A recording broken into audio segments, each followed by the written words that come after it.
예, 그동안 잘 지내셨어요? 어, 지난달에는 좀, 법회를 쉬었는데요. 오늘 이제 새해 첫 법회가 시작되는데, 그래서 오늘은 이제 새해에는 좀 더 또 수행을, 뭐 물론 여러분들이 항상 열심히 하시지만 또 새해 조금 더 신길전해서 수행하는 또 계기가 될 수 있게 하기 위해서 수행에서 우리가 꼭 알아야 될 또는 이제 큰 이제 흐름, 수행이 어떻게 흘러가는가 요거를 조금 더 되게 핵심적인, 되게 중요한 부분만 좀 집어서 한번 이야기를 해봄으로써 이런 중도 수행이라는 것이 어떻게 어떤 이제 그 큰 그림을 가지고 흘러가는지를 한번 돌아보면 우리가 수행에서 어느 부분을 조금 더 신경을 써야 되고 뭐가 가장 중요한 건가 하는 것을 다시 한번 돌아볼 수 있는 시간이 되지 않을까 해서 오늘은 거기에 대해서 좀 설명을 드리려고 하는데요. 뭐 이거는 이제 여러 가지 여러 분 많이 말씀을 드렸지만 이제 수행을 할 때 우리가 일반적인 그러니까 이론하고 수행의 어떤 분기점이라고도 할 수 있고 또 불교 수행이 이제 정말 제대로 된 출발점이 되는 지점이 어디냐 이거를 좀 아는 것이 또 수행하는 데는 상당히 중요합니다. 이게 이제 그 지점을 조금 더 정확히 이해하고 그리고 수행을 하면은 수행이 조금 더 방향성이 명확해지면서 수행을 할 수 있는데 그런 지점이 약간 이제 혼란을 겪게 되면 수행이 좀 지지부진하게 될 수도 있고 그래서 오늘은 그런 지점에 대해서 조금 명확하게 한번 말씀을 드리려고 하는데요. 수행의 큰 흐름을 크게 보면 한 7가지 단계로 좀 설명을 할 수 있는데요. 그 중에서도 제일 중요한 출발점이 뭐냐 하면은 소위 말해서 이제 이거는 뭐 이론적으로도 그렇고 우리가 수행을 할 때 제일 먼저 여러분들이 알아야 될 거는 바른 견해죠. 그죠?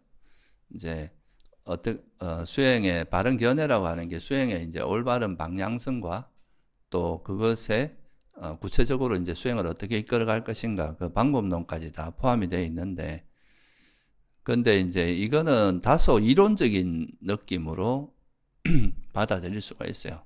예, 아무래도 뭐 사성제에 대한 지혜가 바른 견해다 이렇게 하면 그럼 이게 수행에서 어떻게 적용하지 이렇게 이제 생각할 수도 있는데 그 바른 견해가 이제 실제 수행에서 어떻게 녹아나고 그걸 어떻게 우리가 활용하면서 수행을 해야 되는지 그거를 좀 이해하는 게 되게 중요합니다. 먼저 여러분 뭐 이거는 제가 워낙 많이 말씀을 드렸기 때문에 간단하게 한번 짚어보고 그게 이제 수행에서 어떻게 이제 적용이 되는지 그거를 한번 살펴보려고 하는데요. 첫째는 바른 견해 그러니까 이거는 뭐 사실 처음 수행의 단계라기보다는 기초, 토대 이렇게 보는 게 좋겠죠. 이제 바른 견해는 첫째는 이제 고성제라고 하는 게 있는데 이 고성제라고 하는 건 우리가 이 살아가면서 접하고 있는 이 세상의 본질에 대한 이야기예요. 세상이나 존재. 그러니까 우리가 경험하고 있는 이런 세계의 본질은 들여다보니까 크게 나누면 이제 물질과 정신으로 나눌 수 있고 그거를 또 조금 더 세분화해 보면 정신은 이제 수상행식 이렇게 해서 색수상행식이라고 하는 5가지 무더기로 5가지의 모임으로 나눌 수 있다. 이게 이제 첫 번째고 근데 이런 우리가 경험하는 모든 현상을 크게 나누면 이제 5가지 그룹으로 나눌 수 있는데 그것들은 다 어떻다는 게 이제 핵심입니까? 이것들은 다 부처님이 보시기에는 이제 어떤 조건에서 만들어진 거기 때문에 이것들은 뭐라고 이야기해요? 영원하지도 않고 그게 이제 여기도 행복이라고 할 만한 요소를 찾기 힘들고 그리고 실체가 아니다. 그러니까 고정된 모습이 아니라는 거죠. 고정된 어떤 실체가 아니다. 이렇게 이야기하는 거예요. 그래서 그거를 이제 한마디로 말하면 비었다, 공이다 이렇게 말할 수도 있어요. 그러니까 이제 초기 경전에 보면 이제 이 공이라는 단어가 수냐라는 단어가 나오는데 이거는 보통 이제 후대 대승불교로 가면서는 이게 조금 의미가 조금 더 확장되는데요. 그거는 나중에 제가 기회가 되면 한번 말씀드리고 초기 불교에서의 이제 이 공이라고 하는 거는 형용사로서 그냥 뭐뭇이 없는, 비어있는 이런 뜻입니다. 그러니까 그게 이제 어떻게 보면 무상하다 이 말은 영원하지 않다는 거니까 뭐가 비었다고 할 수 있어요? 영원함이 비었다 이렇게 말할 수도 있고, 또 괴로움이란 말은 행복이 비었다 이렇게 말할 수 있죠. 그죠? 행복이 없다. 그리고 이제 무아란 말은 자아가 없다 이렇게, 자아가 비었다 이렇게 말할 수 있으니까 뭐 무상고무아를 한마디로 좀 줄여서 말하면 이제 공이라고도 말할 수 있는 거죠. 비어있다. 이게 이제 영원한 것이 없다. 근데 이제 부처님께서는 괴로움에 대한 이 세상 우리가 경험하고 있는 이 세계 자체가 우리가 의지할 만하거나 믿을 만한 게 안 되니까 그걸 이제 괴로움이라는 한마디로 괴로움으로 표현을 했는데, 이 말 속에는 이제 무상고무아라는 또는 이제 공이라는 그런 게 있다는 거죠. 그래서 여기서 중요한 거는 분명히 우리가 경험하는 이런 세상에 어떤 이런 물건도 있고 화도 나고 막 집착도 있고 뭐도 있고 우리 마음이 뭔가를 대상을 분별하고 이런 작용이 있긴 있지만 그 본질적인 거는 이게 그 공이다, 무상하고 괴로움이고 무아하다는 거. 이게 어떤 예를 들어서 뭐가 있다면은 뭔가 고정된 뭐가 있다면 이건 절대로 변하지 않는 것들이라면 이거는 이 자체의 모습에서 변화가 일어날 수 없다는 거잖아요. 그죠? 그러면 이건 고정됐다는 것은 그 어떤 역동성이 없고 그냥 말 그대로 고정되어 있다는 거거든요. 그러니까 이제 이런 게 아니라 부처님 보시기에는 이 세상에 있는 게 다 이렇게 계속 어떤 그 자체가 고정된 어떤 실체로 있는 게 아니라 끊임없는 역동성을 가지고 변하고 있다는 그런 점에 대해서 설한 게 고성제고, 그건 존재도 마찬가지라는 거죠. 우리 존재의 본질은 그런 오온이고 그 오온의 본질은 공이다. 이게 이제 첫 번째 고성제의 내용이고, 그렇기 때문에 이런 우리가 형성되어 있는 이런 것들이 형성되어 있다는 것은 끊임없는 변화와 고정되어 있지 않고 실체도 없고 때문에 끊임없이 변하고 있고, 그렇기 때문에 이 고정된 것 속에서 우리가 뭔가 의지처를 찾으려고 하면은 그거는 이제 현실적으로 불가능하다. 왜냐하면 이거는 이제 내가 뭐 여기에 이거를 돈에 의지한다면 돈은 또 사라져 버리고, 뭐 명예 또는 이런 내가 신을 의지한다 해도 신도 영원한 것도 아니고, 그러니까 이런 우리가 의지처가 없기 때문에 이런 것들로부터 형성된 것들이 멈춰진 자리, 그것이 더 이상 일어나지 않는 그것이 바로 열반이고 그게 진짜 행복이다. 이거를 이제 알려주는 게 멸성제죠. 그죠? 괴로움이라는 것이 이제 형성된 거라는 걸 알면 이 괴로움이 더 이상 형성되는 것이 멈추는 거, 이게 이제 열반이라는 그것이 괴로움의 소물이라는 걸 알 수 있고, 그리고 이런 열반이 있다는 걸 알아야 우리가 뭐를 할 수 있느냐 하면 수행을 할 수 있겠죠. 그죠?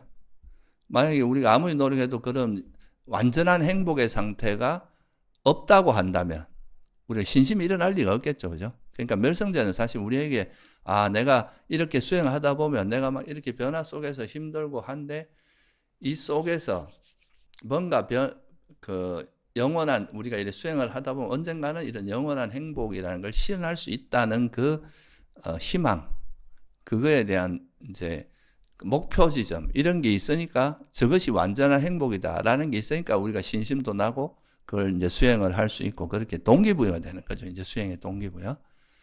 만약에 괴로움만 있고 멸성제가 없다면 우리가 수행할 이유가 별로 없는 거죠. 수행해봐야 이게 답이 없으니까.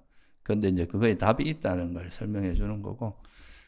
그래서 이 두 가지는 이제 괴로움과 괴로움의 소멸, 괴로움이라는 게 뭐고 행복이라, 완전한 행복이 뭔가를 이야기해 주는 건데, 그렇다면 여기서 이제 문제가 뭐냐 하면, 그러면 이런 괴로움이 왜 일어나는가? 그 괴로움이 이제 우리가 보통 살아가면서는 내가 괴로움이라는 게 명예라든가 내가 바깥에 있는 어떤 원하는 대상을 얻지 못했을 때 보통 괴로움이 일어난다고 보는데, 그걸 얻었을 때 행복을 구할 수 있다고 보고, 그걸 얻지 못한 괴로움이 이렇게 보는데, 부처님께서 보신 이제 핵심은 바깥 대상이 아니라 밖에서 우리가 행복을 구하는 것은 아까 말했듯이 모든 이 바깥 경계의 대부분 모든 것이 오온인데, 그 오온은 본질적으로 괴로움이라고 봤다 보니까 이 밖에서 이 뭔가를 구하는 건 불가능하고, 사실 괴로움이 일어나는 그 원천은 내가 그 대상을 아는 그 마음에 그 대상은 변하기 마련이고 이게 사실 실체도 없고 비어 있는 건데 이거를 내가 내 거라고 생각하고 영원하다고 생각하고 자꾸 검어지는 그것 때문에 이제 모든 괴로움이 일어난다. 그래서 우리가 고성제라는 걸 모르면 거기에 대해서 그 대상 오온이라는 게 공이라는 거, 무상고무라는 걸 모르면 거기에 대한 집착이 일어난다는 거예요. 그 집착 때문에 모든 문제가 발생한다. 이렇게 본 거죠. 그러니까 이거는 대상이 문제가 아니라 그 대상을 이제 아는 그 마음의 문제다. 이게 사실은 불교 수행에서 가장 중요한 전환점입니다. 그러니까 우리가 일반적으로는 바깥에 이제 우리가 환경, 조건, 이런 것들을 내 행복을 가져다 주는 거다. 또는 괴로움을 주는 거다. 내가 원하는 게 되지 않으면 괴로움이 온다. 이렇게 생각을 해왔다면 부처님이 보시기에는 그것도 물론 맞지만 근원적으로는 그게 아니라 결국은 우리가 이제 사람이 살아가는 거의 핵심은 뭐냐 하면 우리가 뭔가를 행복을 느낀다, 괴로움을 느낀다, 누구를 분별한다 이런 거의 핵심은 뭐겠어요? 결국은 그 우리 마음이 작용해서 그 대상을 분별하는 작용이 들어가야 이게 뭐 행복도 느끼고 괴로움도 느끼고 할 거 아니에요, 그죠? 결국 우리가 이제 존재가 살아가는 삶을 한마디로 표현하면 마음이 대상을 아는 거거든요. 이 대상, 우리가 살아가는 환경, 우리가 경험하는 이 세계가 있고 그 세계를 아는 거는 뭐가 아는 겁니까? 부처님이 보시기에는 마음이 안다고 본 거예요. 그래서 이 마음이 대상을 알 때 어떻게 아느냐에 따라서 이게 괴로움도 일어날 수 있고 뭐가 일어날 수 있다고 본 겁니까? 이게 괴로움이 일어나는 그 원인도 있고 그것이 버려졌을 때는 행복이 일어나고 그렇게 이제 바라본 거죠. 그래서 첫 번째는 이제 이 대상이 아니라 이 마음에 의해서 이게 행불행이 결정된다는 거. 이게 이제 되게 크고. 그래서 이제 우리가 보통은 이제 밖으로 향해져 있던 뭔가를 행복을 구할 때 뭐 좋은 배우자를 만나거나 뭐 명예를 얻거나 큰 집을 얻거나 좋은 돈을 얻거나 뭐 이런 거에 우리가 이제 보통 사람들은 쫓아가는데 그게 아니라 그 대상을 통해서 일어난 내 마음에서 행불행이 일어난다. 이게 이제 되게 큰 전환점인 거죠. 그래서 이제 마음이라는 걸 되게 중요하게 가져왔고 그 괴로움의 원인이 밖에 있는 게 아니라 마음에 있는 가래 때문이다. 무명과 가래 때문이다 라고 말씀하신 게 뭐예요? 그게 집성제거든요.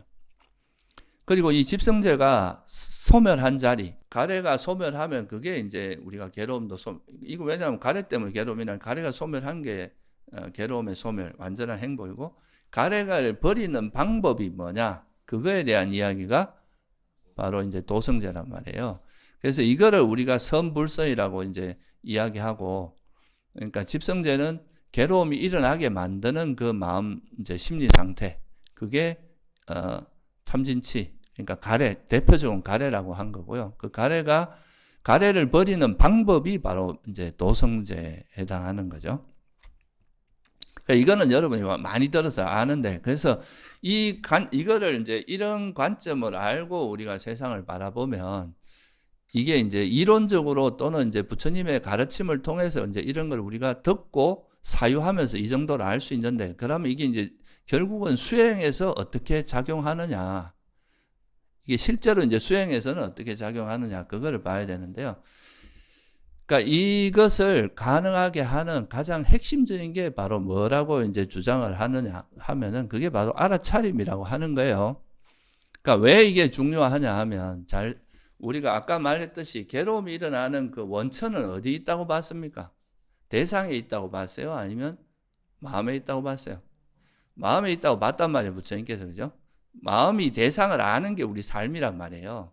여러분들이 삶을 살아가는 누굴 보고 내가 좋아하는 마음이라고 집착하면 뭐 화가 나기도 하고 좋아하기도 하고 지혜가 생기기도 하고 이게 다 마음에 작용할 때 일어나는 것들인데, 근데 이 마음이 작용할 때 어리석음이 이 진리를 모르고 어리석음이 작용하면 어떻게 돼요?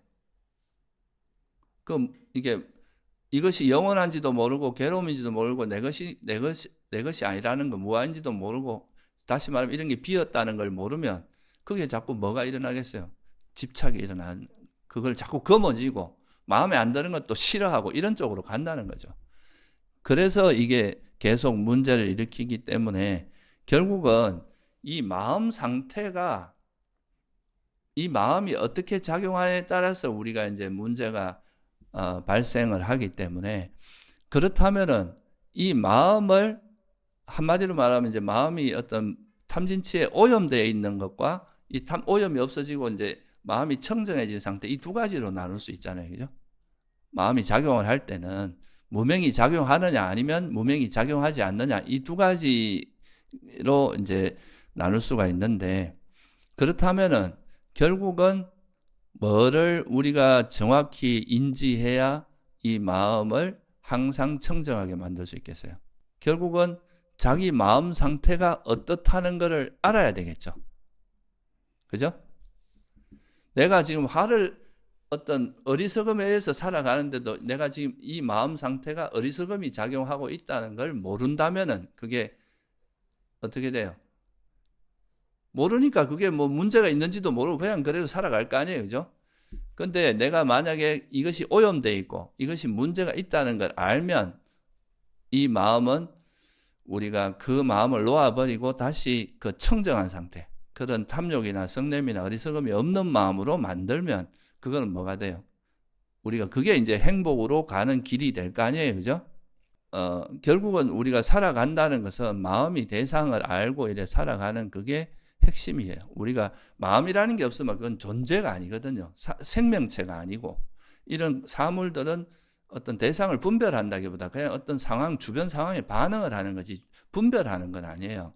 생명체라고 하는 것은 어떤 대상을 분별하는 그 마음이 있기 때문에 그런데 이 마음 때문에 이제 모든 문제가 발생한다는 거고 이 문제를 버리면 그게 이제 열반으로 가는 길이다. 이렇게 부처님께서 깨달음 얻고 나서 그 이제 팔정도에서 이야기하는 게 그건 거예요. 그래서 이 마음이 대상에 어리석음 때문에 집착을 하면 괴로움이 일어난다. 이게 집성제 내용이고, 이 집착을 버리면 괴로움이 벗어난다는 게 멸성제고, 그죠? 이걸 버리는 방법은 어떻게 해야 되느냐? 그거를 하기 위해서는 우리가 현상을, 오온을 관찰하면서 거기에서 그것이 정말 무상하고 괴로움이고 내 것이라 할 만한 것이 없다는 걸 철저히 철저히 통찰하는 것. 그걸 통해서 이제 이 가래를, 왜냐하면 이걸 잘 모르기 때문에 이런 가래가 일어났으니까 이걸 철저히 통찰하면은 거기서 벗어날 거 아니에요. 그죠? 그래서 이거를 가능하게 하는 게 바로 뭐냐? 바로 알아차림이다. 그래서 이 대상을 아는 이 마음을 이제 어떻게 하느냐? 그게 이제 알아차림인데요. 그래서 이 알아차림을 한마디로 정의하면 우리가 이제 세속에서는 이런 알아차림을 뭐 판단하지 않고 뭐 그냥 한 걸음 떨어져서 주의 집중, 뭐 무판단, 뭐라고 그러면 비판단, 불판단, 하여튼 판단이 없이 주의 집중하는 거 이런 거를 이제 뭐 알아차림이다 이렇게 정의를 하기도 하는데 이제 불교적으로 보면은 이 알아차림이라고 하는 것이 결국은 진리를 통찰하는 그 매개체잖아요, 그죠? 알아차림을 통해서 우리가 진리를 통찰한다. 우리가 이런 경험하는 이 세계 속에 이런 현상 속에 이 현상 자체가 이미 우리가 발견을 못할 뿐이지 이 현상이 무상하다는 건 이 현상이 이미 가지고 있는 속성인 거예요. 그죠? 그러면 우리가 이걸 이제 실제 이 대상을 아는 과정에서 이것도 정말 무상한 거구나. 나라고 할 만한 게 없고 비었구나 하는 거를 알면 이 현상 속에서 우리가 뭘 발견하는 게 됩니까? 진리를 발견하는 게 되겠죠. 그죠? 근데 이걸 모르고 이거 참 예쁘네 하고 이거는 정말 어디서 만들었을까 이거 가지고 싶다 이렇게 가면 이거를 이제 실체화하거나 이거를 마치 내 것을 또는 뭐 어떤 실체에 있는 것처럼 이렇게 바라보게 되면 거기에 애착이 달라붙잖아요. 그죠? 그래서 그 대상을 알되 그 아는 마음이 진리에 맞게 아는 거 이거를 우리가 불교에서는 알아차림이라고 하는 거죠. 그러니까 바른 견해에 입각해서 대상을 아는 것 이걸 한마디로 정의하면 알아차림이다 이렇게 말할 수 있는데 이것도 약간 추상적으로 느껴질 수 있잖아요. 그러니까 우리가 마음이 대상을 아는데 결국은 바른 견해에 맞게 안다는 것은 우리가 경험하는 이 대상이 다 뭐라는 걸 베이스에 깔고 알아차리느냐 하면 첫째는 우리가 물질 같은 경우는 그냥 뭐 우리가 세속적인 과학적인 지식만으로도 이것은 영원한 게 아니라는 것도 알고, 그죠? 이게 사라진다는 거, 우리 몸도 뭐 영원하지 않다는 이런 어느 정도는 이제 짐작할 수 있거든요. 그냥 대상을 아는 과정에서. 근데 우리가 이제 아까도 말했지만 마음이 대상을 아는데 이 대상을 아는 이 마음 상태가 어리석음이 있느냐, 어리석음이 없느냐 여기에 따라서 행불행이 나눠지고 이게 이제 수행의 아주 중요한 그 괴로움에서 벗어나는 중요한 지름길이기 때문에 결국은 대상을 아는 것도 중요하지만 그 대상을 아는 뭘 아는 게 중요합니까? 내 마음 상태가 어떤지를 아는 거 이게 굉장히 중요한 포인트가 되는 거예요. 그래서 이 마음을 본다, 마음을 알아차린다는 이거를 경험해야 이제 그때부터 진짜 수행이 시작되는 겁니다.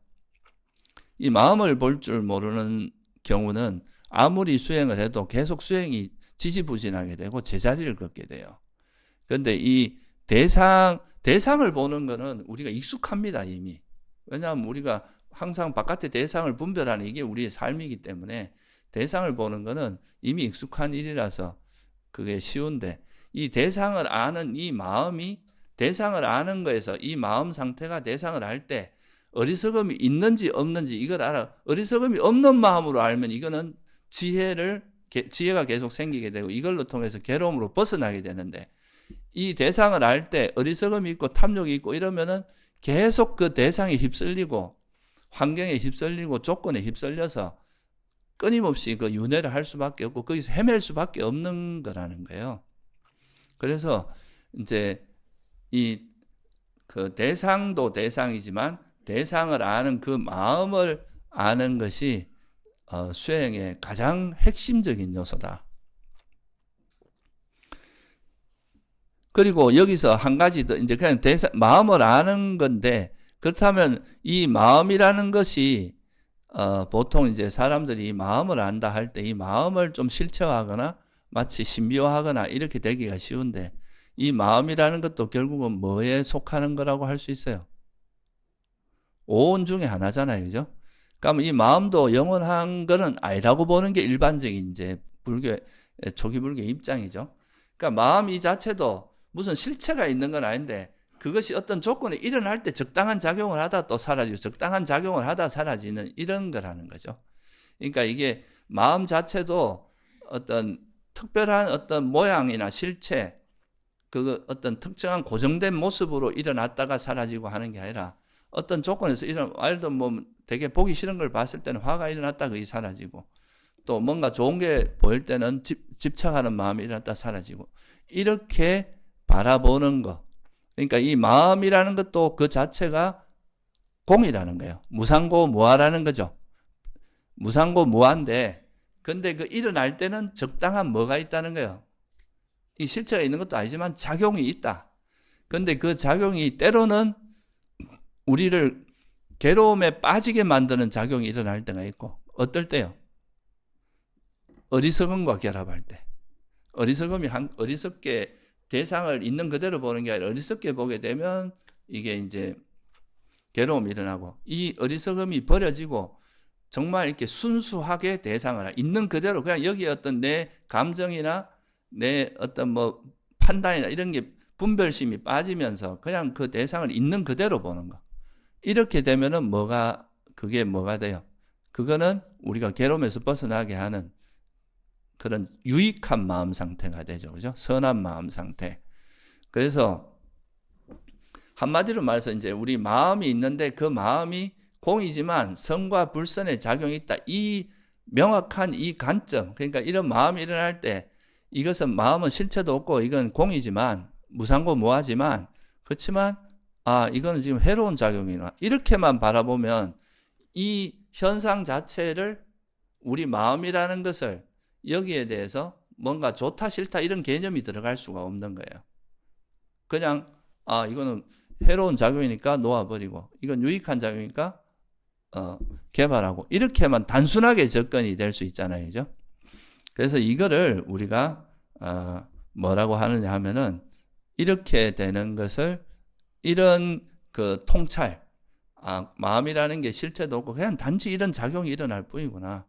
여러분들이 가끔 가다 추우면 지금은 이 겨울이라서 춥구나. 여름이면 여름이라서 덥구나. 이렇게만 그냥 그 사실을 사실 그대로만 보면 이게 알아차림이 되잖아요. 그죠?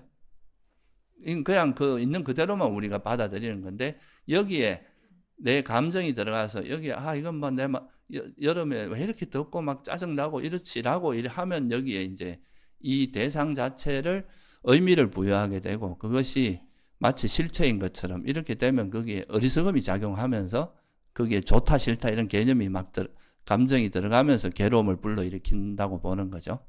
그래서 이거를 이제 대성불 뭐 조금 우리나라에서는 중국이나 이런 데서는 하나는 어리석음이 마음이 작용을 하는데, 어리석음이나 이런 망념이 작용하면은 허망한 마음 상태, 그러니까 오염된 마음 이렇게 이야기할 수 있고, 그게 아니라 이런 번뇌가 없는 마음으로 그냥 대상을 그냥 있는 그대로 아는 이런 마음은 뭐가 돼요?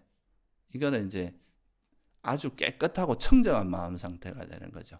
그래서 우리 마음이 오염되어 있으면 이 세상도 다 오염이 될 수밖에 없고, 대상도 오염되고, 근데 내 마음이 청정하면 세상도 청정하고, 그렇게 되는 거죠. 그래서 결국은 이 알아차림이라고 하는 이 단어 속에 이거를 제대로 우리가 알아차림을 한다는 것은, 특히 대상을 볼 때도 대상 자체도 우리가 우리가 경험하는 대상은 다 오온일 뿐이고, 이건 그냥 공이야, 무상고무야, 이렇게 보면 거기에 대한 여러분 뭐가 일어나지 않겠어요? 그냥 물질이구나, 그냥 느낌이구나, 이렇게만 바라보지 그걸 집착하거나 막 화내거나 이러지 않겠죠. 그죠? 이렇게 바라보는 게 알아차림이라는 거예요. 이렇게 바라볼 줄 알면 이 마음을 볼 때도 이 마음 자체를 그냥 단지 이거는 실체도 없는 건데 지금 마치 꿈에서 잠깐 괴롭고 잠깐 행복한 것처럼 그냥 이런 현상이 있구나, 이렇게만 바라보게 되면 그거에 대한 우리 감정이나 뭐 좋고 싫고 이런 마음이 없어지면서 그냥 일어나는 그대로 바라보는 그 힘이 생기는 거죠. 이런 감각을 익히는 게 바로 알아차림이 여러분이 체화가 되는 거예요. 그 감각을 알아야, 특히 마음을 볼 때, 이 마음을 볼 때는 우리 감정이 개입하거든요. 여러분들이 자기 마음에 좀 안 좋은 걸 보면은 거기에 대해서 나하고 동일시하면서 그냥 이거를 공인데 이런 작용이 있다 이렇게만 보면은 그게 휩쓸리지 않는데, 근데 이걸 내 감정이나 이렇게 바라보면 여기에 또 휩쓸리게 된다 이 말이죠. 그래서 이렇게 되는 거를 우리가 마음을 본다. 그러니까 마음이 공이지만 이런 작용이 있다는 걸 아는 그런 식으로 들어가면 그게 바로 우리가 마음을 명확히 보는 거고, 그런 감각이 생겼을 때 그러면 이제 그때부터는 우리 마음에서 일어나는 그 오염된 마음 상태는 그냥 있는 거, 지금 해로운 작용이네 하고 이 해로운 작용을 유익한 작용으로 바꾸거나 이렇게만 하면 되거든요. 그러면 이제 수행이 되게 단순해지는 거죠. 이걸 뭐 어떻게 이걸 싫어하고 좋아하는 게 아니라 그냥 방향성이 되게 명확해지는 거예요. 그러니까 일어나는 거를 그냥 있는 그대로 단지 공이지만 이런 선과 불선의 작용이 있을 뿐이다. 작용이 있지만 이거는 무슨 영원한 그러니까 내가 화가 한번 났다고 해서 영원히 이 화가 존재하는 게 아니잖아요. 그죠? 그냥 지금 상황에서 화가 일어난 거잖아요. 그런 식으로 이제 우리가 보는 힘이 생기는 거, 이거를 이제 알아차림에서 되게 그 핵심적인 요인이 된다. 그래서 이걸 굳이 이야기하면 견심이라고 할 수 있어요. 마음을 보는 힘이에요. 그러니까 이거를 이제 대성불교에서는 이 마음이라는 것이 우리가 아는 거 이면에 아는 성품이 있다 그래서 이 성품을 보는 걸 견성이라 하면서 이렇게 말을 조금 다르게 하는데, 이거는 초기 불교 입장에서 굳이 이렇게까지 이야기하지 않더라도 중요한 거는 우리가 어떤 대상을 바라볼 때 그 대상에 오염되지 않은 마음으로 탐진치가 없이, 그러니까 정말 있는 그대로만 바라보는 이거를 우리가 알아차림이라고 한다는 거예요. 그렇게 되면 우리가 그 알아차림이 진행되면 진행될수록 뭐가 우리가 스스로 터득할 수 있게 되겠어요? 그 대상을 바른 견해에 따라서 계속 보는 연습을 하니까 이 바른 견해가 이제 이론이 아니라 우리 경험 속에서 어떻게 됩니까? 정말 무상하구나, 정말 괴로움이고 정말 무하고, 그렇지만 이런 작용이 있을 뿐이고, 이런 거를 여러분이 수행을 하면 알아차림을 실천할수록 어떻게 되겠습니까? 점점 더 체득하게 되겠죠. 그죠? 이런 게 쌓이면서 여러분 마음이 정화되어 나가는 겁니다.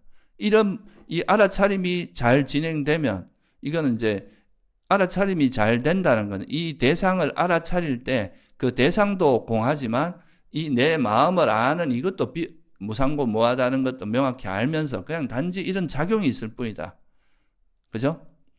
그거를 특히 이제 자기 마음을 볼 때 이 마음을 어떤 실체화하지 않고 그냥 단지 이런 작용으로 보는 이런 힘이 생기면 그때부터는 해로운 작용이 일어나면 이제 놓아버리는 쪽으로 가고 그런 게 없는 그 유익한 작용, 그러니까 마음이 오염되지 않은 그런 상태면 그 마음을 이어가는 것 자체가 우리가 진리에 대한 통찰이 깊어지는 그게 이제 바르게 세상을 이해하게 되는 그 출발점이 되거든요.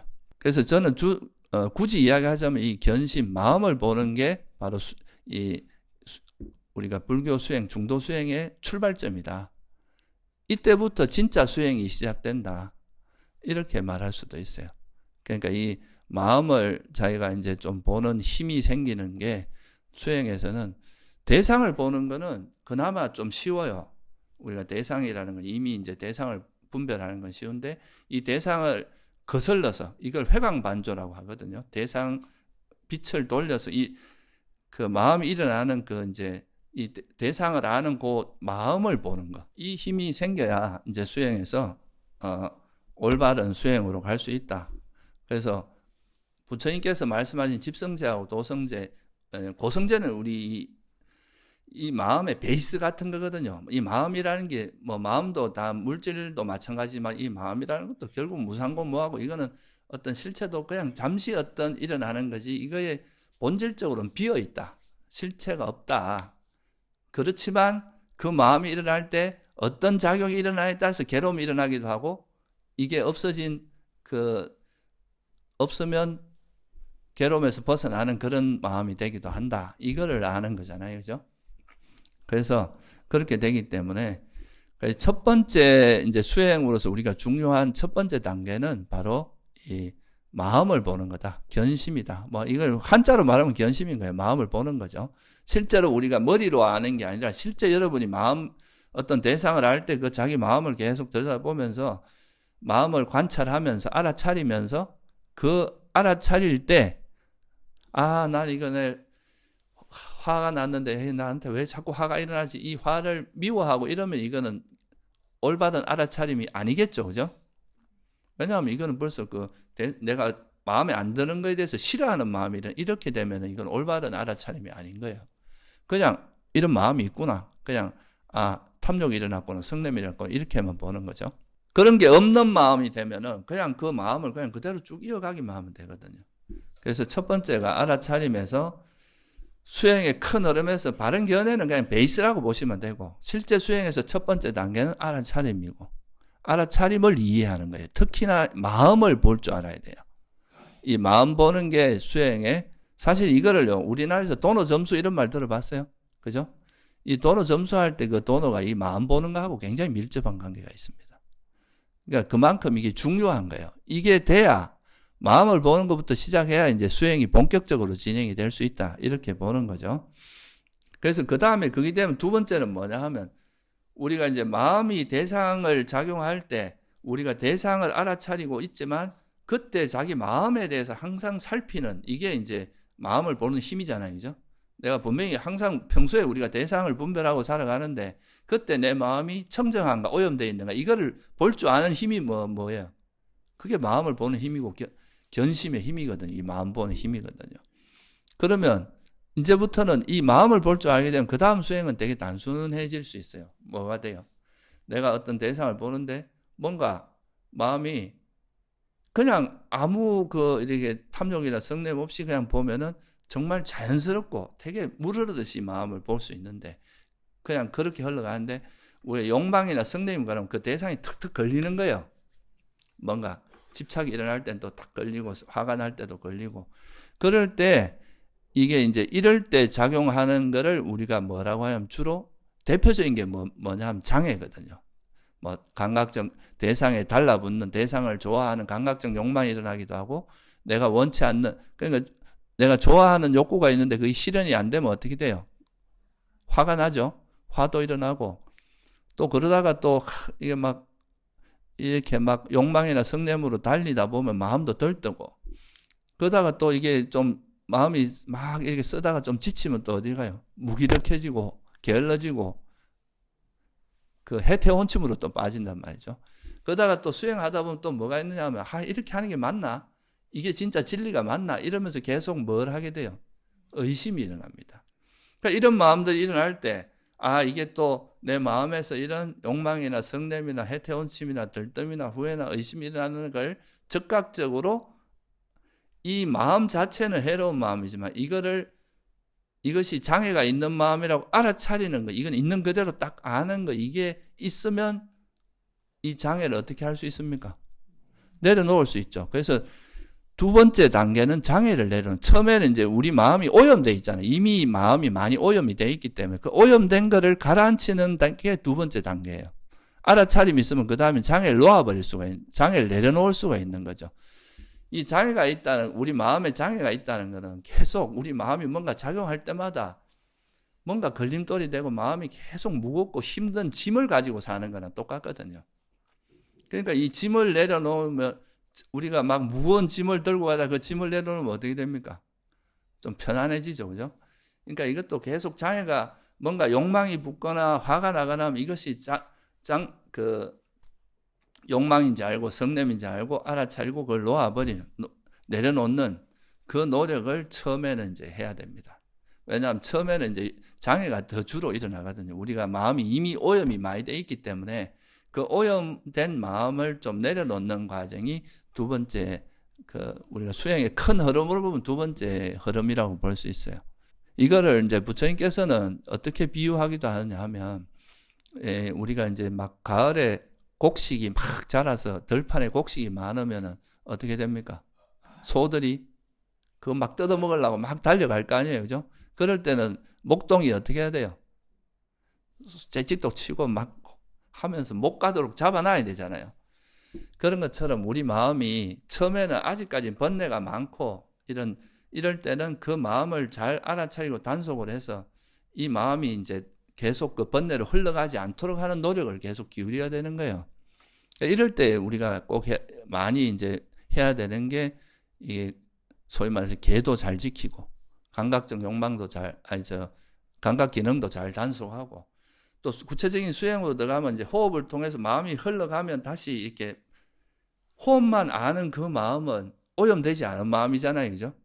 그럼 다시 이제 오염된 마음을 가면 다시 호흡으로 돌아와서 다시 호흡만 알아차리는, 정말 알아차림이 성성하게 있는 그 마음으로 다시 돌아오고, 그리고 뭐 걷기 수행에서는 발걸음으로 돌아오고 발걸음 많은 마음으로 돌아오는 거죠. 그리고 일상에서는 또 현재 내 하는 행위로 다시 행위가 오염되지 않도록 하는 것.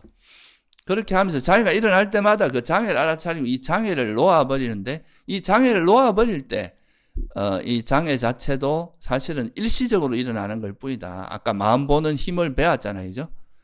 그러니까 이 장애를 알아차릴 때 장애를 싫어하면 안 돼요. 장애는 여러분들이 장애하고 싸우다 보면 그 에너지가 또 더 커지거든요. 그냥 장애 일어나면 이것도 나한테 안 좋은 거구나. 이건 해로운 거구나 알고 그냥 이 장애를 딛고 일어나면서 우리가 또 이제 지혜가 생기고 그거 장애를 토대로 해서 내가 어디가 문제가 있다는 걸 발견하기 때문에 이 장애는 그냥 미워하거나 싫어하지 말고 그냥 이거 해로운 건지 알고 놓아버리면 이 장애가 적이 아니라 스승으로 돼야 됩니다. 여러분을 이 대하는 태도가 되게 중요하거든요. 만약에 이걸 적대시하면 그게 화가 나잖아요. 화가 나면은 이게 원래 일어난 장애에다 더 화를 보태는 꼴이 되기 때문에 이런 건 수행에 별로 도움이 안 된다 이거예요.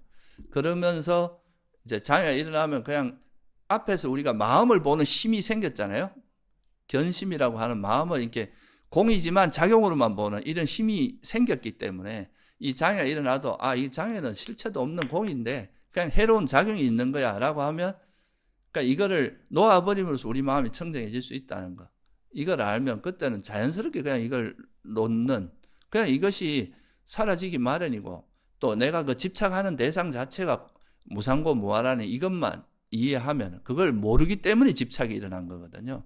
그래서 그걸 놓아버리는 쪽으로, 내려놓는 쪽으로만 가면 되게 마음이 편안하게, 이거를 막 다 싸우면서 가는 게 아니라 그냥 마음을 쉬는 방향으로 가게 되는 거죠. 그러니까 이런 게 있으면 우리 마음에 고통이 일어나고 괴로움이 일어난다. 그래서 이 장애를 지혜로서 그냥 자연스럽게 내가 이거 해로운 거야. 그리고 내가 이거 사라지기 마련인데 왜 자꾸 집착하느냐. 이거 텅 비어 이거 실체도 없는 거에 왜 집착하고 있는지, 왜 화를 내고 있는지 이거를 이해하면서 놓아버리는 거죠. 그렇게 하다 보면은 그래서 두 번째는 첫 번째 알아차림이라는 거에 대한 감이 잡히면 이게 자연스럽게 우리 마음에 일어나는 장애, 번뇌들을 내려놓는 그런 방향으로 흘러갈 수밖에 없다는 거죠. 왜냐하면 이게 이제 내 마음에서 그런 장애가 일어날 때 우리에게 괴로움을 불러일으키기 때문에 그걸 계속 알아차리면서 그리고 이게 장애가 일어날 때 그 장애를 해로운 거라고 아는 것 자체가 또 어떤 통찰이 여기 개입되어 있습니까? 그 집성제에 대한 통찰이 항상 들어가는 거예요, 거기에. 부처님께서는 이 탐진치가 괴로움을 불러일으키는 해로운 거라 그랬잖아요. 그래서 이걸 장애라고 알아차리는 것 자체가 아주 그 진리에 대한 통찰이 되는 거죠. 그리고 또 그것이 무상고무하라는 거 아는 건 또 고성제에 대한 통찰. 그러니까 알아차림을 잘하는 것 자체가 이미 진리에 대해서 스스로 체득해 가는 과정이라는 거예요. 진리가 멀리 있는 게 아니라 그 알아차리는 그 과정이 진리에 대한 통찰들이 계속 발전되어 가는 과정이라는 거죠. 그래서 이 장애를 놓아버리면 장애를 내려놓는 과정을 거치면 세 번째 단계가 처음에 이제 알아차림을 통해서 장애가 놓아지고 장애를 내려놓고 장애가 내려지면 그 다음에 우리 마음에 오염된 게 없어지고 나면 자연스럽게 뭐가 되냐면 아주 청정하고 깨끗한 마음으로 바뀌는 거예요. 그게 뭐예요? 우리가 초기 불교로 말하면 칠각지가 자연스럽게 드러납니다.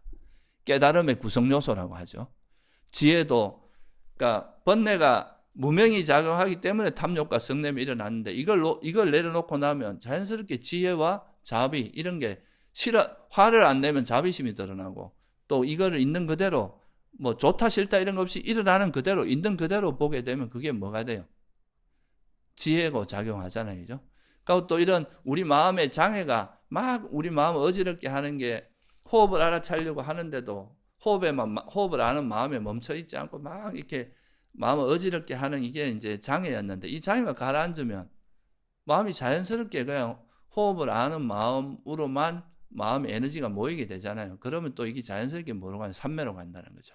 그리고 또 있는 그대로 알아차리는 그 자체가 우리가 진리에 대한 통찰이기 때문에 이거 자체에서 벌써 지혜가 성장한다는 거예요. 지혜가. 그렇게 되면서 이제 장애를 내려놓는 과정에서 장애를 내려놓는 지혜도 생기고 그 장애가 사라졌을 때의 그 마음을 유지하는, 보호하는 지혜도 생겨요. 그게 이제 결국은 그런 것들이 어떤 식으로 나타나느냐 하면 내 마음이 되게 편안해지고 또 지혜가 생기고 지혜가 생기면서 재미가 있으니까 정진력도 더 좋아지고 마음의 기쁨도 생기고 편안해지고 또 삼매도 생기고 그것서 또 삼매가 생겼다는 건 좋고 싫고 이런 마음이 없이 그냥 있는 그대로 평온함이 유지되는 그게 바로 이제 뭡니까? 칠각지죠. 그죠? 깨달음의 구성 요소가 장애를 버리는 과정에서 자연스럽게 또 성숙되어 간다는 거죠. 이게.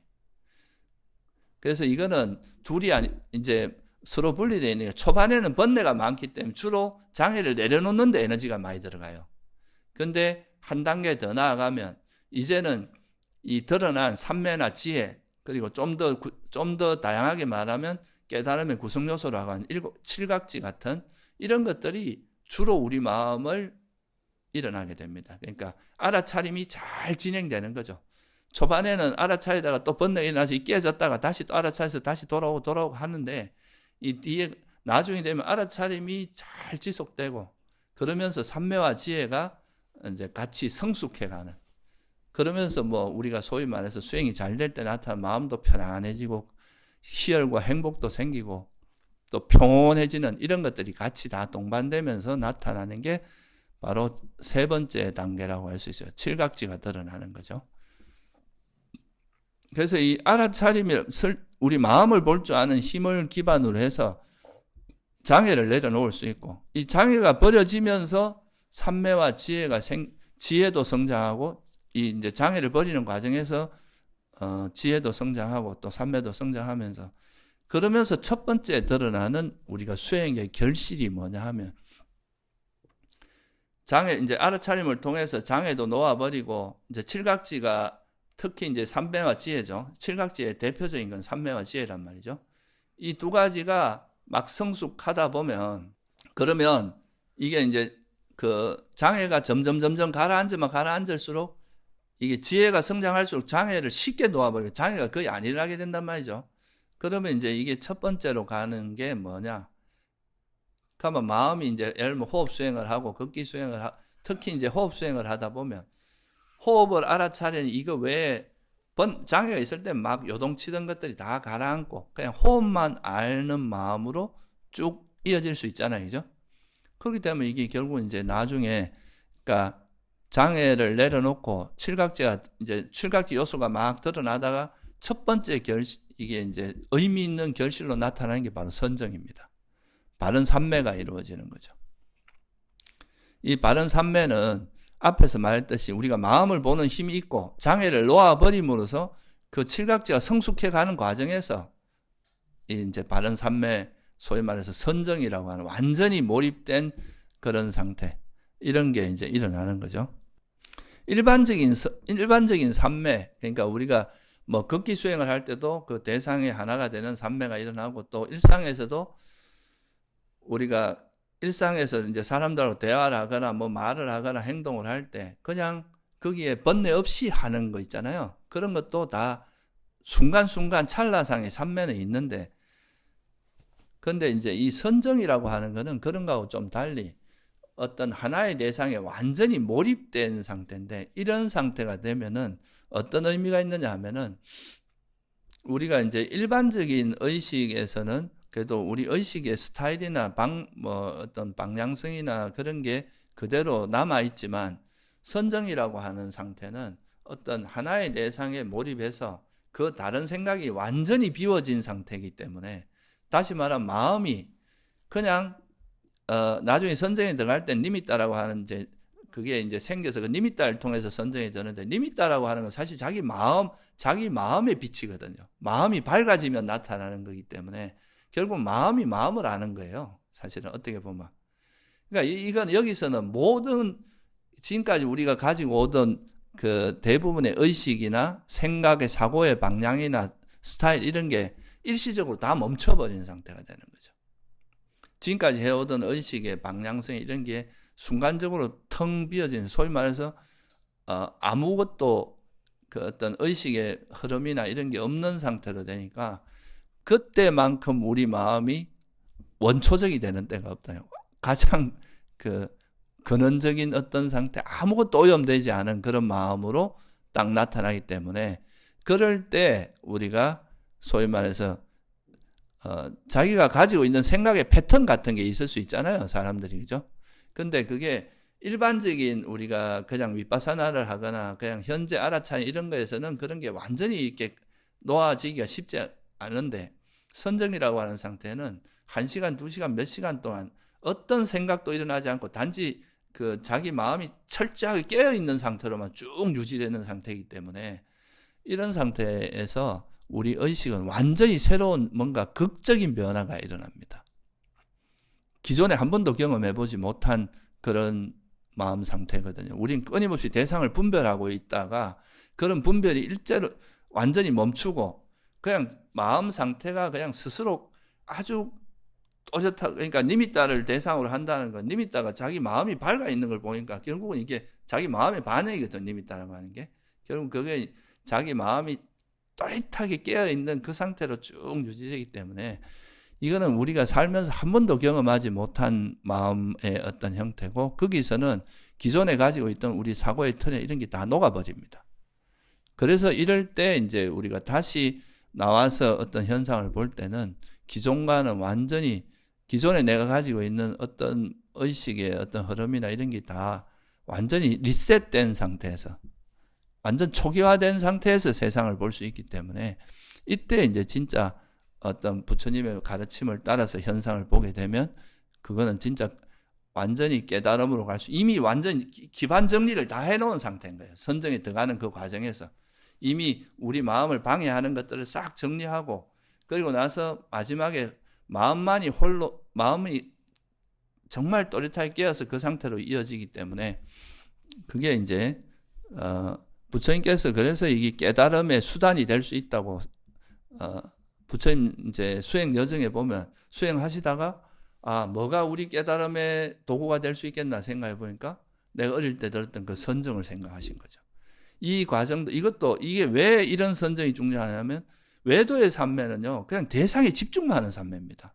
여기에는 어떤 바른 견해나 이런 게 개입되어 있지 않고, 그런데 부처님 말씀하신 건 알아차림을 통해서 장애를 내려놓고 그러면서 이제 이 삼매와 지혜가 성숙돼 가다가 드는 삼매, 이런 게 바른 삼매라는 거예요.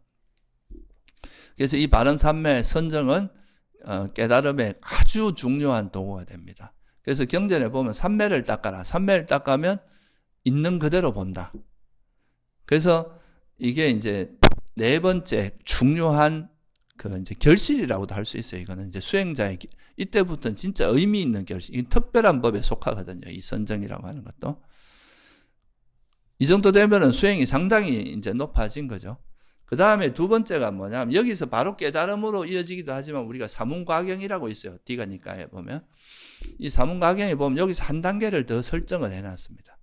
이 선정 후에 반조를 통해서 여실직견이 생긴다. 여실이 뭡니까? 있는 그대로란 말이고, 직견은 알고 보다라는 뜻이거든요. 우리가 직견은 좀 더 수행적인 측면이 강해요. 지혜 중에서도. 지혜는 지혜인데 우리가 계속 현상을 관찰하면서 얻어지는 게 견이란 말이죠. 우리가 견 보면서 얻고 그 보면서 통찰한 것들을 다시 우리가 반조라든가 이걸 깊이 숙고하면서 얻어지는, 또 알아지는 게 있잖아요. 그게 지란 말이에요. 그래서 이 지견은 알고 보는, 수행을 하면서 관찰을 하면서 알고 보는 그 과정에서 생긴 지혜, 좀 생동감이 있는 지혜를 보통 지견이라고 하는데, 그래서 선정 후에 우리가 어떻게 하느냐 하면은 이 사문강의에 보면 그냥 이렇게 나옵니다. 그가 이와 같이 마음이 삼매에 들고 삼매에 든 마음은 일단 청정하면 가장 청정해. 특히 색계사선정의 핵심 키워드는 청정입니다. 우리가 색계사선정을 비유할 때 그 흰천을 비유를 하거든요. 온 흰천으로 덮여 있고 머리까지 흰천으로 덮여, 더러운 거 하나도 없이 흰천으로 다 덮여 있는 것처럼 우리 마음이 정말 청정해지는 상태. 그게 이제 사선인데, 조선만 돼도 그렇습니다. 그런데 이제 사선이 극한에 가는 거죠. 그래서 청정하고 흠이 없고, 여기서는 그리고 이 마음은 철저하게 비어져 있는 상태이기 때문에, 그리고 아주 또렷하게 그냥 멍한 상태가 아니고 정신적으로 아주 또렷하고 명료하면서 그런 상태이기 때문에 이런 마음 상태는 지혜를 개발하기에 최적화된 상태다. 그래서 이런 상태가 되었을 때, 그래서 청정하고 깨끗하고 흠이 없고 오염이 사라지고 부드럽고 활발하고 안정되고 흔들림이 없는 그런 마음 상태에 이르렀을 때 이 마음을 지와 견으로 마음을 향하게 하고 기울게 한다. 이 말은 뭐냐 하면 이런 마음을 가지고 나라는 존재, 오온을 관찰하는 쪽으로 가는 겁니다. 이 몸이라는 게 이거고, 내 선정에 들었을 때의 마음도 결국은 선정에서 나오니까 사라지고, 이것도 역시 오온일 뿐이고, 이것은 정말 이것도 무상하고 괴로움이 무하구나 하고, 지금까지 알아차림을 했던 그 마음조차도 결국은 이게 영원한 게 아니라 무상하고 괴로움이 무하다는 걸 철저히 통찰하면서 마지막 남은 거에 딱 털어버리는 과정인 거예요. 그래서 이 선정 후의 반조를 통해서 생기는 지혜는 우리가 일반적으로 하는 지혜와는 좀 수준이 다른 상당히 수준 높은 위파사나의 지혜가 되고요. 여기서 더 나아가면 이건 깨달음의 지혜로 갈 수 있는데, 선정 후에 그 반조를 했다고 해서 다 깨닫는 건 아니기 때문에 설사 깨닫지 못했다 하더라도 상당한 수준의 지혜가 생긴다는 걸 의미합니다. 그래서 이게 바로 지견이 생긴다고 이야기하는 거죠. 여실지견. 그래서 이 여실지견이 생기면 오온이 무상하다는 거라든가 무상의 지혜라든가, 또는 뭐가 생겨요? 이 현상 자체가 정말 무상하고 괴로움이 무하다. 이 공이 다 비었다. 다 비었다. 이렇게 보게 되면 거기에 대해서 내가 이걸 거머쥐고 있었는데, 이거 알고 보니까 이게 다 영원한 것도 아니고, 여기 행복이라 할 만한 것도 없고, 내 것이라 할 만한 것도 없다. 그걸 알게 되면, 우리 마음이 여기 달라붙겠습니까? 멀어지겠습니까? 점점 마음이 멀어지는 거죠. 그게 이제 여모의 지혜라고 합니다. 그래서 이게 마음 멀어지고 나면, 그 다음에는 뭐가 나타나도 그게 흔들리지 않는, 동요되지 않아요. 우리가 보통은 좋은 게 나타나면 마음이 그걸로 끌리고, 싫은 게 마음에 안 드는 게 나타나면 마음이 흔들림이 있잖아요. 그죠? 근데 그런 좋아하고 싫어하는 거에서 벗어나서 평온함을 유지하게 되는. 이게 이제 직연이 생기면 그렇게 되는데요. 그게 바로 이제 이런 선정 후의 반조를 통해서 깨달음에 이르지 않더라도 아주 이거 깊이 있는 윗바사나의 지혜가 생긴다. 지혜가 수행으로 인해서 생기는 아주 강력한 지혜. 그 대표적인 게 여모의 지혜라고 합니다. 이 여모의 지혜가 사실 불교 수행에서는 되게 중요하거든요. 부처님께서 외도의 삼매를 얻고 나서 그 외도의 이제 알라라깔라마나 우따까라마부따의 그거를 배우고 나서 떠나실 때 뭐라고 하냐면, 이 법은 탐욕의 빗바람으로 인도하지 못하고 여모로 인도하지 못하고 이런 말들이 나와요. 그러니까 여모가 우리가 경험하고 있는 이 세계 자체가 정말 무상하고 괴로움이고 그러니까 영원한 것도 비었고 행복도 비었고 내 것이라 할 만한 것도 비었다는 그거를 철저히 통찰하면, 우리가 끊임없이 여기에 집착하던 그 마음이 이제 버려지면서 한 걸음 떡 떨어지는 이 내가 집착으로부터 멀어지는 게 바로 여모의 지혜거든요. 그래서 이 여모의 지혜가 생기는 게 그러니까 이거는 어떻게 보면 윗바사나 지혜의 절정이다, 이렇게 보시면 돼요. 그러니까 이 여모의 지혜가 조금 더 나아가면 이제 평온의 지혜라고 하기도 하는데, 하여튼 여모의 지혜가 생기고, 이게 이제 6번째라고 볼 수 있고요. 그리고 마지막에 이게 이제 여기서 더 지혜가 성숙하면 진짜로 이렇게 완전히 놓아지는 단계, 그게 바로 해탈이죠. 그죠? 이제 더 이상 번뇌에 휩쓸리지 않는 거야. 우리가 어떤 대상을 만나도, 지금까지는 웬만한 대상에는 이제 그게 번뇌가 안 일어났는데, 좀 센 대상을 만나면 또 번뇌가 일어난단 말이죠. 근데 이게 이제 점점 없어지다 보면 나중에는 어떤 대상을 만나도 거기에 휩쓸리지 않는, 거기에 걸리지 않고, 그건 장애가 일어나지 않는, 그게 해탈이죠. 자유로워지는 거예요. 거기로부터 벗어나는, 번뇌로부터. 그게 바로 우리가 깨달음이라고 하는 거고, 이게 알아차리면 이제 완성되어 가는 거죠. 완전히 완성되는 거는 뭐가 됩니까? 이제는 뭘 해도 진리에 맞게 볼 수밖에 없고, 항상 지혜가 작용하고, 그리고 이게 내가 더 이상 나로서 할 일이 없으니까, 또 나라고 할 만한 것도 없고 이러니까 진리에 맞게 사니까 자비심도 충만해지고, 이게 이제 완전히 깨달은 분들의 모습인데, 그렇게 되기 전에 이제 이거는 완전한 깨달음을 얻으면 이렇게 되는데, 그 전에 수다음부터, 그죠? 처음에는 이제 사견이 완전히 버려지는, 그리고 의심이 완전히 버려지는 그 단계, 그리고 또 감각적 욕망이 좀 거친 건 사라지고, 그 다음에 아나함이 됐을 땐 감각적 욕망과 성냄이 완전히 소멸하고, 그리고 이제 아라함을 가는데, 요거는 그 지혜가 좀 부분적으로 알아차림이 부분적으로 완성되면 뭐라고 합니까? 유학이라고 하죠. 유학. 그죠? 근데 이게 완전히 이제 완성됐을 때는 무학이라고 하는 거예요. 그래서 이렇게 해서, 그러니까 이제 선정이라고 하는 그 단계가, 선정에서 바로 깨달음으로 갈 수도 있지만, 선정 후에 직연이 먼저 좀 이제 정말 강력한 여실직연, 그러니까 이거를 보통 우리가 이제 강한 윗바사나의 지혜, 아주 강력한 윗바사나의 지혜라고 하거든요. 그런 지혜가 생겨서 이것이 성숙하다가 이제 깨달음으로 갈 수도 있고, 또 이제 부처님 같은 분들은 바로 여기서 바로 이제 이렇게 갈 수도 있고, 또 어떤 경우는 이 선정을 기반으로 해서 여실직연뿐만 아니라, 이 여실직연이 또 이제 신통이 생기면서 숙명통이나 천안통을 통해서 정말 존재가 오온에 변하고, 이거는 업에서 일어나는, 조건에서 일어나는구나, 이거를 알면서, 이게 또 아주 깊은 통찰이거든요. 이런 게 이제 깨달음으로 이어질 수 있는. 그런데 이제 지혜의 측면에서 보면 여실직연이 생기고 가는 거고, 선정을 얻지 못한다 하더라도 이제 우리가 칠각지가 성숙돼 가면서 이제 여실직연이 깊어진다 이렇게 볼 수도 있는데 큰 흐름으로 보면 이렇습니다.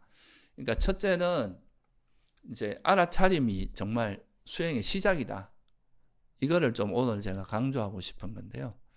이 뒤의 과정은 이제 수행에 우리가 앞으로 계속 닦아 나가야 될 그 과정이라고 본다면 정말 우리가 수행이 제대로 진행이 되고 의미 있는 수행이 되기 위해서는 첫 번째 이제 자기 마음을 볼 줄 알아야 된다. 이 대승불교에서는 견성이라고 이야기하는데 이 견성이라고 하는 게 사실 그 좀 추상적인 표현이기도 한데요. 이거는 제가 언제 기회 되면 한번 설명을 드릴게요. 이 성품이라는 것과 우리가 초기불교에서 알아차린다는 게 그 차이가 뭔지. 이거는 이제 대승불교로 흘러가면서 이렇게 우리가 어떤 열반이라든가 이런 걸 보는 이해가 달라지면서 나타나는 개념이거든요. 근데 적어도 이제 초기불교에서 말하는 이 알아차림은 대상을 그냥 있는 그대로 알되 이것이 내 마음이 공하고 대상도 공하고 내 마음도 공하다는 것도 알고 그냥 단지 내 마음에 이런 선한 작용이 있고 불선한 작용이 있고 그런 통찰을 기반으로 해서 자기 마음을 볼 줄 아는 거 있잖아요. 그죠? 견성이란 말보다 우리가 초기 불교로 보면 견심입니다. 마음을 볼 줄 아는 게 이 수행의 가장 중요한 출발점이에요. 그게 되면은 이제 내가 어떤 대상을 알고 이렇게 세상을 살아간다는 게 결국 내 마음으로 대상을 아는 건데 그 아는 마음에서 장애가 있으면 이 장애를 알아차리고 놓아버린 이건 어떻게 놓아버린지 지금까지 많은 설명을 했잖아요. 그 대표적인 지혜는 이 대상에 대한 집착은 어리석음 때문에 일어나거든요. 그러니까 그 어리석음을 놓아버리면 이게 이제 자연스럽게 버려지고 그래서 장애를 내려놓고 그러다 보면 장애가 그러니까 예를 들어서 뭐 비유를 하자면 이게 막 우리 마음이 때가 있는데 이 때를 벗기 내면 마음이 이제 아주 밝고 깨끗한 지혜가 생길 거 아니에요. 그죠? 그럼 그런 지혜와 삼매 그리고 마음의 평화, 평온함, 그 다음에 희열과 행복 이런 게 드러나는 게 칠각지가 드러나요. 세 번째. 칠각지가 드러나고 그 칠각지가 성숙하면 그 칠각지가 성숙될 때 우리가 선정에 넣을 수 있고 그 선정을 기반으로 해서 여실직연이 이제 완전히 성숙하면 해탈로 이어지는 이게 이제 수행의 큰 그림입니다. 그러니까 여러분들이 이제 앞으로 수행을 하시면 이런 과정을 다 거치게 될 텐데 그 중에서도 뭐 뒤에 이런 것들은 조금 멀리 있는 거라고 생각할 수도 있는데 지금 우리가 당면 과제 실제로 이제 수행을 해 나가면서 알아차림을 실천해 나가는 과정에서 가장 중요한 거는 이 대상을 아는 이 마음을 볼 줄 알아야 된다. 그죠? 이 마음을 보는 힘이 바로 이거는 정말 중요한 이게 어떻게 보면 여러분들이 진짜 수행자가 되느냐 아니냐 이거의 분기점이라고도 할 수 있다 이거예요. 이 마음 보는 힘이 없이 그냥 이론만 갖고 있으면 이거는 사실 계속 이렇게 이론적인 게 머물러 있는데 이 마음을 보는 힘이 생기면 진짜 수행자가 될 수 있다. 그게 분기점이다. 출발점이다. 하는 이 점을 여러분이 좀 이해하시고 원래는 여러분 이제 이런 마음을 보는 힘을 길러서 그게 이제 수행의 직접적인 동기가 될 수 있어요. 그 알아차림이 있어야 삼매도 생기고 지혜도 생기고 하는 거거든요. 예, 그런 시간이 되기를 바랍니다. 예, 오늘은 여기서 마치겠습니다.